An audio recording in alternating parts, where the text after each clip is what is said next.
मंगलमपुरी गांव में महेश नाम का व्यक्ति रहता था, जो बहुत ही गरीब था। गरीबी की हालात में गांव वाले महेश को समझते नहीं थे। न कोई महेश से बोलता, न कोई उसे अपने घर में बुलाता। देखो बिमला, मैं आज उस महेश के बच्चे से बोल दूंगी कि तुझे मेरे पैसे वापस करने हैं तो कर, नहीं कहीं डूब मर। अरे सरोज बहन, तुमने उस मनहूस का नाम लिया और मनहूस आ भी गया। चलो चलो, नहीं तो आज हमारा सारा दिन खराब हो जाएगा इस मनहूस से बातें करके। महेश की पत्नी सुमन, जिसके कोई संतान नहीं थी, सुमन को चिंता सताए जाने लगी कि उसका बुढ़ापा कैसे कटेगा। सुमन बहुत ही काम काज करने वाली औरत थी। वह दूसरों के घर में झाड़ू पोंछा करने जाती थी, क्योंकि वे बहुत ही गरीब थे। और इधर महेश जंगल से लकड़ी लाकर शहर में बेचता था। देख महेश, मैं तुझे 20 रुपए से एक भी पैसा ज्यादा नहीं दूंगा। देना है तो दे, वरना हम तो अपने घर चले। अरे रामू भाई, तुमसे भी क्या मोल भाव करना।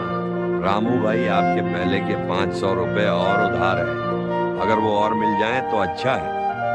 फिर रामू महेश को पैसे दे देता है।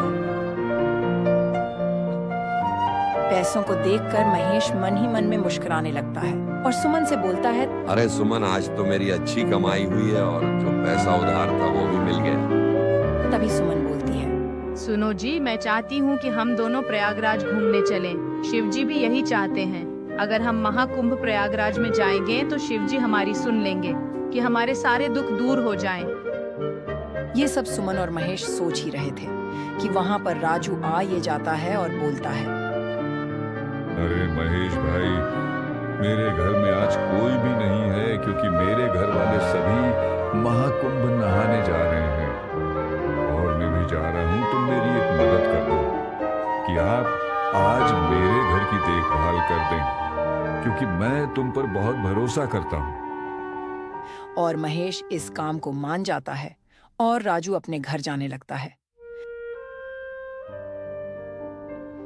रात का समय था। महेश राजू के घर का पहरा लगा रहा था। धीरे धीरे रात बीतती गई।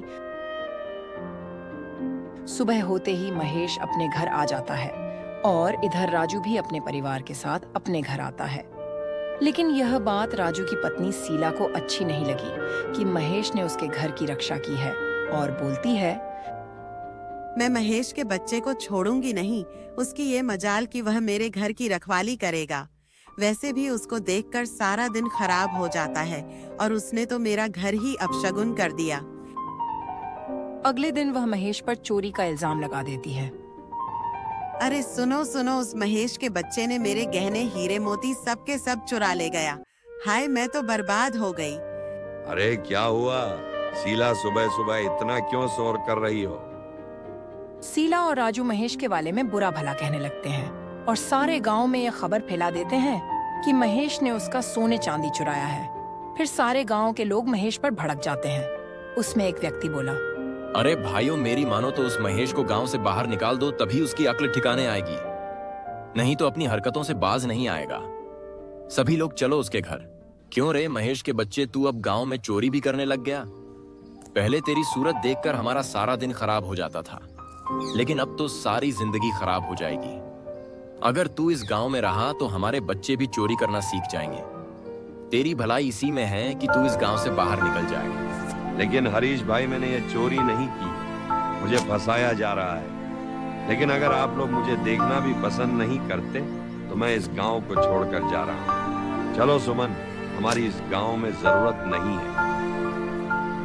महेश और सुमन गांव के बाहर जाने लगते हैं। बेचारे अब क्या करें गरीबी की हालत में। महेश को टोर मरोड़ कर रख दिया और वे गांव के बाहर रहने लगे। और इधर राजू का बेटा बहुत ही ज्यादा बीमार हो जाता है। शीला का रो रो कर बुरा हाल था। मेरे बेटे का अब क्या होगा? हाय मेरा बेटा। और इस रोग की दवा महेश जानता था, क्योंकि महेश के पिता पहले वेद थे। तो महेश ने अपने पिता से कुछ बीमारियों की दवा सीख ली थी। इधर रामू ने राजू से कहा, देखो राजू, इस बीमारी की दवा सिर्फ महेश ही जानता था, लेकिन वह अब इस गांव में नहीं रहता है। अगर महेश को बुलाया जाए तो तुम्हारा बेटा सही हो सकता है। भाई, वह मेरे कहने से मेरे यहाँ पर नहीं आएगा। भाई, तुम ही उसे बुला लाओ, मैं तुम्हारी तुम्हारे आगे हाथ जोड़ता हूँ। मुझे माफ कर दो, मैंने ही महेश को झूठा फंसाया था कि उसने मेरे सोने चांदी के जेवरात चुराए हैं, क्योंकि मैं महेश से ईर्ष्या करती थी। फिर रामू महेश के घर जाने लगता है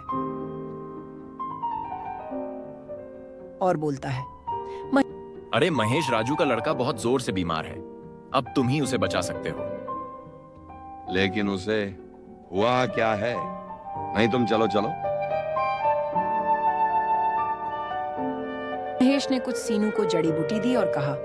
फिर राजू और शीला महेश से माफी मांगने लगते हैं। महेश, मुझे माफ कर दो, मुझसे गलती हो गई, मैंने अपनी पत्नी के कहने पर झूठा आरोप लगाया था।